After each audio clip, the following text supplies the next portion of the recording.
പാകിസ്ഥാനും ചൈനയും തമ്മിലുള്ള ഒരു ഹണിമൂൺ അവസാനിക്കുകയാണെന്നൊരു സംശയം. പാകിസ്ഥാനിലെ ഫീൽഡ് മാർഷൽ അസിം മുനീർ ട്രംപിൻ്റെ ഡിന്നറെല്ലാം കഴിഞ്ഞ് ചൈനയ്ക്ക് പോയി. പക്ഷേ ചൈനീസ് പ്രസിഡൻറ്റെ കാണാൻ പറ്റിയില്ല. പ്രധാനമന്ത്രിയെ കാണാൻ ശ്രമിച്ചു, അതും പറ്റിയില്ല. അവസാനം ഏതോ ഒരു മന്ത്രിമാരെയൊക്കെ കണ്ടിട്ട് തിരിച്ചു പോകുന്നു. നായ ചന്തയ്ക്ക് പോയ പോലെ പോകുന്നു. അപ്പോൾ പാകിസ്ഥാന് വലിയ സഹായങ്ങൾ ചൈന ചെയ്യുന്നുണ്ടായിരുന്നു. പക്ഷേ ഈ സമീപകാലത്ത് ഇറാനുമായുള്ള അമേരിക്കയുടെ സംഘർഷത്തിൻ്റെ പശ്ചാത്തലത്തിൽ പാകിസ്ഥാൻ കരസേനാ മേധാവിയെ അമേരിക്കൻ പ്രസിഡന്റ് വൈറ്റ് ഹൗസിൽ ഡിന്നറിന് വിളിച്ചതിന് ശേഷം ചൈന പാകിസ്ഥാനെ കൈയൊഴിയുന്നത് പോലെയാണ് ഇപ്പോൾ കാര്യങ്ങൾ.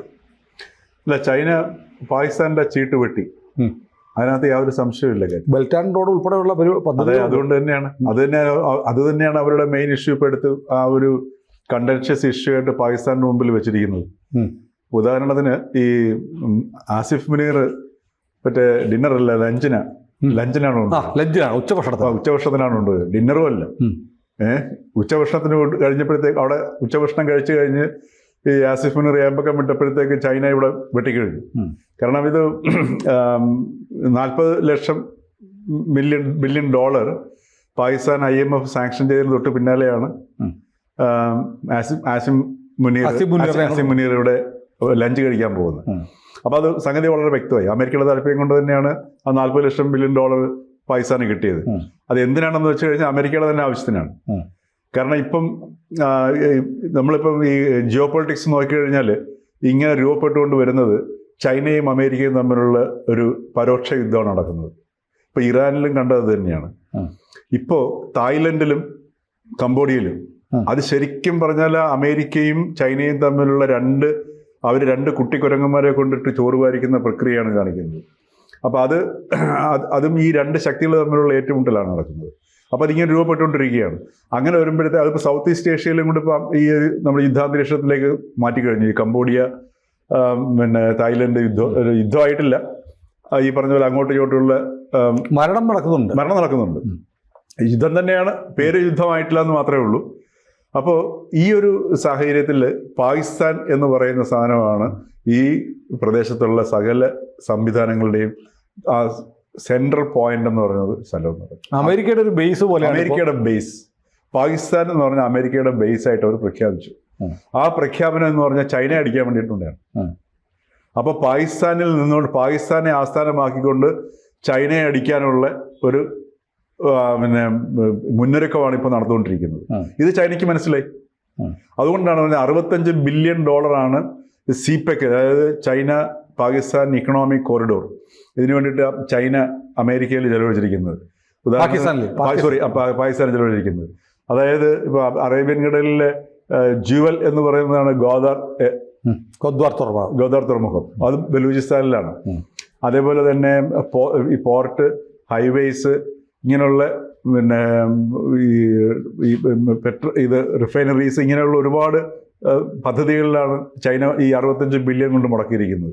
ഈ കഴിഞ്ഞ വർഷം തന്നെ 23-ന് ശേഷം 20 ചൈനക്കാരെയാണ് അവർ BLA-ക്കാർ ചൈനക്കാരെ കണ്ട അപ്പോൾ കൊല്ലുന്ന അവസ്ഥയാണ്. അപ്പോൾ ഇപ്പം ശരിക്കും പറഞ്ഞാൽ ഗോദർ എയർപോർട്ട് ഒന്നും ചെയ്യാതെ നടക്കുന്നു. അതുപോലെ ഒരു വിമാനം ഇറങ്ങിയില്ല, ഉടനെ അടച്ചു. അതെ. അപ്പൊ ഇത് മുഴുവൻ ചെലവഴിക്കുകയും ഈ ചെലവഴിച്ചത് മുഴുവൻ തങ്ങൾക്കത് അപകടമായി മാറുകയും ചെയ്യുന്നുള്ളൂ ചൈന തിരിച്ചറിഞ്ഞിരിക്കുന്നു. അതുകൊണ്ടാണ് ആസിം മുനീർ അവിടെ പോയിട്ട് ഷീപ്പിങ്ങിനെ കാണാൻ കഴിഞ്ഞില്ല, പ്രധാനമന്ത്രിയെ കാണാൻ പറ്റില്ല. ആകെ കാണാൻ കഴിഞ്ഞതെന്ന് വിദേശകാര്യ മന്ത്രി വാങ്ങിയാണ് കണ്ടത്. മാത്രമല്ല, ജോയിന്റ് സ്റ്റേറ്റ്മെന്റിൽ കൃത്യമായിട്ടൊരു വാർണിംഗ് പോലെയാണ് ചൈന പാകിസ്ഥാനോട് പറഞ്ഞിരിക്കുന്നത്. ഞങ്ങളുടെ ഈ CPEC പ്രോജക്റ്റിലുള്ള മുഴുവൻ ഉദ്യോഗസ്ഥരുടെയും സുരക്ഷ നിങ്ങളുടെ ഉത്തരവാദിത്തമാണ്, അത് നിങ്ങൾ ഉറപ്പാക്കണമെന്ന് പറയും. ഒരു ഘട്ടത്തിൽ ചൈന പറഞ്ഞിരുന്നു ചൈനീസ് പട്ടാളത്തെ അങ്ങോട്ട് അയക്കാം ഇവരുടെ സുരക്ഷയ്ക്ക് വേണ്ടി. പാകിസ്ഥാൻ സമ്മതിച്ചില്ല, മതിയായ സുരക്ഷ കൊടുക്കുമെന്ന് പറഞ്ഞു. പക്ഷേ ഈ ബലൂജ് മേഖലയിൽ പാകിസ്ഥാൻ പട്ടാളത്തിന് പോലും ഇറങ്ങാൻ പറ്റത്തില്ല. കഴിഞ്ഞ ദിവസം ബലൂജ് BLA-ക്കാർ അവരുടെ ഒരു ഹെലികോപ്റ്റർ വെടിവെച്ചിട്ടു. അതെ, ശരിക്കും BLA-യുടെ കീഴിലാണ് ബലൂചിസ്ഥാൻ. ഏതാണ്ട് പ്രായോഗിക തലത്തിൽ BLA-യുടെ കാരണം അവിടെ ഇപ്പൊ ഒരു സ്തംഭനാവസ്ഥയുണ്ട്. മൊത്തത്തിൽ ഭരണം നടക്കുന്നില്ല. ശരിക്കും പറഞ്ഞാൽ അവിടെ പാകിസ്ഥാൻ ആർമിക്ക് അവിടെ സ്വതന്ത്രമായിട്ട് അങ്ങോട്ട് കടന്നു ചെല്ലാൻ പറ്റാത്തൊരവസ്ഥയാണ്. നമ്മൾ കണ്ടല്ലേ, ജാഫർ എക്സ്പ്രസ് ട്രെയിൻ കൊണ്ടുപോയി ISI ഉദ്യോഗസ്ഥരെ മുഴുവൻ. അതെ. അതേപോലെ തന്നെ അപ്പൊ ഈ ഒരു സാഹചര്യം നിലനിൽക്കുന്നതുകൊണ്ടാണ് ചൈന കൃത്യമായിട്ട് ഇപ്പോൾ അയൺ ബ്രദർ എന്നായിരുന്നല്ലോ പറഞ്ഞത് ചൈന. അതേപോലെ ഇപ്പോൾ ഈ ഓപ്പറേഷൻ സിന്ദൂർ ശരിക്കും പറഞ്ഞാൽ ആ സമയത്ത് ചൈന എല്ലാവിധ വിവരങ്ങളും ചൈനയുടെ ആയുധങ്ങളും വിമാനങ്ങളും ഒക്കെ ആണ് ഉപയോഗിച്ചത്. ചൈന ഒരു പക്ഷേ ടെസ്റ്റും കൂടെ ചെയ്തു, എത്രമാത്രം ഉപയോഗിക്കാൻ പറ്റും എന്നുള്ളതുകൊണ്ട് ഒരു ടെസ്റ്റ് ഡോസും കൂടെ ആയിരുന്നു ചൈനയുടെ സംബന്ധിച്ചിടത്തോളം. അപ്പൊ ഇതെല്ലാം ചെയ്തിട്ട് അയൺ ബ്രദർ എന്നായിരുന്നു പറഞ്ഞിരുന്നത്. ആര്? ആസിം മുനീറും ചൈനയൊക്കെ അങ്ങോട്ട് ഇടും, പാകിസ്ഥാനും ചൈനയും തമ്മിലുള്ള ആ ഒരു സൗഹൃദത്തിന് അയൺ ബ്രദർ എന്നാണ് പറഞ്ഞത്. ഇപ്പൊ അയൺ ബ്രദർ ഒക്കെ വിട്ടു. ഈ പറഞ്ഞതുപോലെ ജോയിന്റ് സ്റ്റേറ്റ്മെന്റ്, ഇപ്പൊ ഒരു സൈന്യാധിപനോ അതല്ലെങ്കിൽ ഇപ്പം പാകിസ്ഥാനിലെ സൈന്യാധിപനോ അവിടുത്തെ ഭരണാധികാരിയാണ്.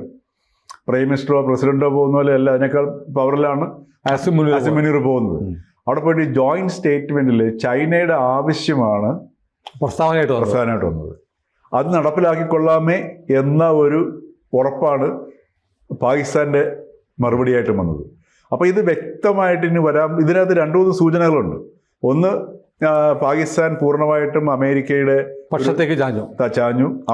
പണ്ട് മുതൽ നാറ്റോയ്ക്ക് പുറത്തുള്ള ഏറ്റവും അമേരിക്കയുടെ ഫെയർവെൽ കൺട്രി കാരണം പാകിസ്ഥാനാണ്. തീർച്ചയായിട്ടും. ഉദാഹരണത്തിന് ഒരു സോവിയറ്റ് യൂണിയനിൽ അഫ്ഗാനിസ്ഥാൻ വന്നപ്പോൾ അഫ്ഗാന്റെ ബോർഡർ അല്ലേ, ഇറാനെ അടിക്കണമെങ്കിൽ ഇറാന്റെ തൊട്ടിപ്പുറത്തെ ബോർഡർ, ഇപ്പൊ ചൈന അടിക്കണമെങ്കിൽ ചൈനയുടെ ഇപ്പുറത്ത് കിടക്കുന്ന സ്ഥലം. ഇപ്പൊ ഇങ്ങനെ പിന്നെ ഇന്ത്യൻ ഓഷൻ.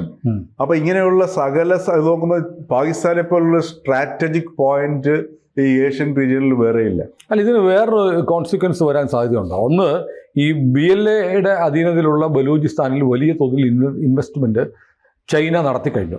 പാകിസ്ഥാൻ ഹെൽപ്ലെസ് ആണ്, ഒന്നും ചെയ്യാൻ പറ്റില്ല, സഹായിക്കാൻ പറ്റില്ല. എന്നാൽ നാളെ BLAക്ക് ഈ ബലൂചിസ്ഥാന്റെ ഭരണം കിട്ടിയാൽ ഒരുപക്ഷെ ചൈനയ്ക്ക് അനുകൂലമായ നിലപാടെടുത്താലും ബലൂചിസ്ഥാനെ സഹായിക്കാൻ ചൈന തയ്യാറാകുമോ? ഒരു സാധ്യത അങ്ങനെയുണ്ട്. ഇപ്പോൾ ഇന്ത്യ സഹായിക്കുന്നുണ്ട് എന്ന് നിരന്തരം പാകിസ്ഥാൻ പറയുന്നു. BLAക്ക് ആയുധം കൊടുക്കുന്നത്, പണം കൊടുക്കുന്നത് ഇന്ത്യയാണെന്ന് പറയുന്നു. ചൈനയുടെ ഇത്രയേറെ പണം അവിടെ കിടക്കുകയാണ്, ആൾക്കാരുമുണ്ട്, ഈ പദ്ധതി ഉപേക്ഷിക്കാനും വയ്യ. അപ്പോൾ BLAയുടെ ഒരു പ്രീതി പിടിച്ചു പറ്റുന്ന തരത്തിലേക്ക് BLAക്ക് ഭാവിയിൽ ചിലപ്പോൾ ചൈന പിന്തുണ കൊടുത്തേക്കുമോ എന്നാണ് എൻ്റെ ഒരു സംശയം.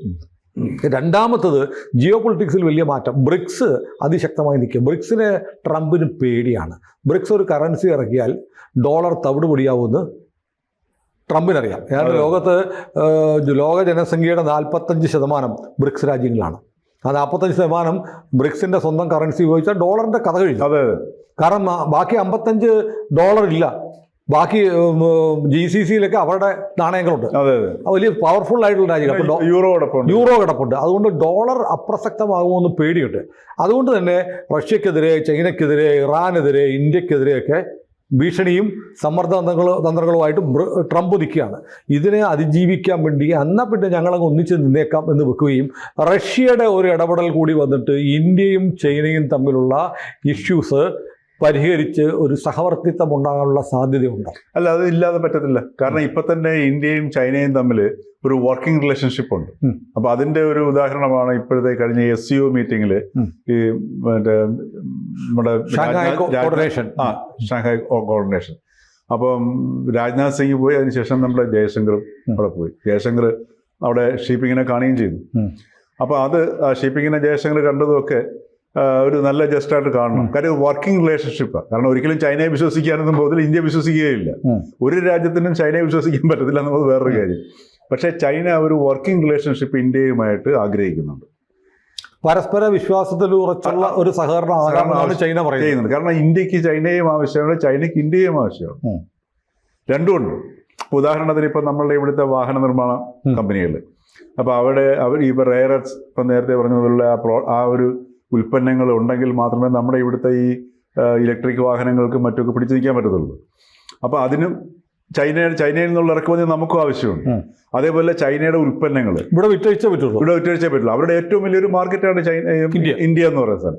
അപ്പോൾ ഈ രീതിയിലൊരു വർക്കിംഗ് റിലേഷൻഷിപ്പിലേക്ക് ചൈനയ്ക്കും ഇന്ത്യക്കും പോകാതിരിക്കാൻ നിവൃത്തി ഉണ്ടാവില്ല. ഇപ്പം തന്നെ ഉണ്ടത്.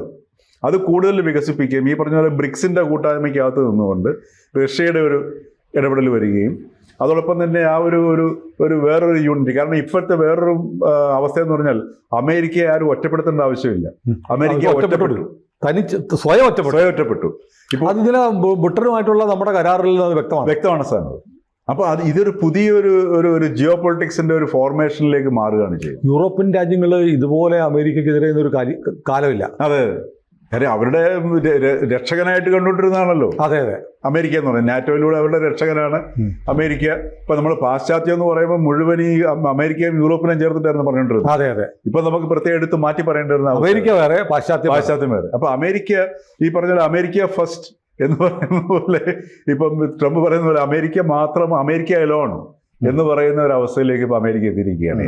അപ്പൊ ഈ ഒരു സാഹചര്യത്തിൽ പുതിയ ഒരു ഫോർമേഷൻ, അതിനകത്ത് ഏറ്റവും സങ്കടകരമായ അവസ്ഥ തന്നെ പാകിസ്ഥാൻ ജനതയുടെ അവസ്ഥയാണ്. അതെ, ഏറ്റവും പരിതാപകരമായ ഒരവസ്ഥയിലേക്കാണ് പോകുന്നത്. അതാണ് ഇതിനകത്തുള്ള ഏറ്റവും ഒരു സങ്കടകരമായ കാര്യം. മനുഷ്യരാണല്ലോ. അതെ അതെ. ഇപ്പൊ നമ്മളിപ്പോ ഏത് ഭാഗം, ഇപ്പം ഗാസയിൽ പട്ടിണി കിടക്കുന്ന മനുഷ്യരെ കണ്ടാലും മനുഷ്യരാണ്. ഇപ്പം മനുഷ്യന്റെ ഒരു ദുരിതം എന്ന് പറയുന്നത് നമ്മുടെ അയൽപക്കത്ത് ഒരു നമ്മളുടെ സഹോദരങ്ങൾ തന്നെ ആയിരുന്ന ഈ ഒരു വിഭാഗം ജനത ഇങ്ങനെ നടന്ന് നശിക്കുമ്പോഴാണ് നമുക്ക് അതിനകത്തൊരു ദുഃഖം തോന്നുന്നത്. അവരുടെ വിധി എന്നല്ലാണ്ടൊന്നും പറയാനില്ല. തീർച്ചയായിട്ടും ചോദിച്ചു വാങ്ങിയ വിധിയാണല്ലോ. അതെ. കൂടുതൽ വാർത്തകളും വിശേഷങ്ങളും നിങ്ങളിലേക്ക് എത്താൻ ABC മലയാളം സബ്സ്ക്രൈബ് ചെയ്യുക, ബെൽ ബട്ടണും അമർത്തുക.